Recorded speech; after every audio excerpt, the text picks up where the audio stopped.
لا تنسوا الإعجاب بالفيديو والاشتراك في القناة. السلام عليكم ورحمة الله مشاهدي الأعزاء، في أول فيديو في قناتي هاوي طيور زينة. وسيكون هذا الفيديو عبارة عن تزاوج طيور الكناري. أول شيء في تزاوج طيور الكناري هو اختيار أنثى وذكر بالغين، أي يفوق عمرهما 7 أشهر. ثاني شيء هو أن نحضر حاجز سلكي حديدي مثل هذا وأضع في منتصف القفص، نجده في أقفاص تزاوج دائما، ونضع هذا الحاجز الحديدي لمدة 11 يوم. ثم نحضر غطاء أو خشب أو كرتون لكي نفصل، لكي لا يرى الذكر الأنثى والأنثى ترى الذكر.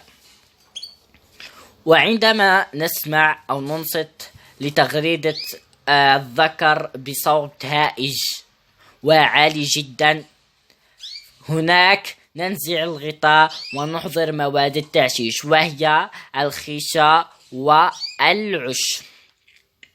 وبعد أيام أو بعد أسبوعين أو بعد شهر نلاحظ أن الأنثى بيضت أول بيضة لها.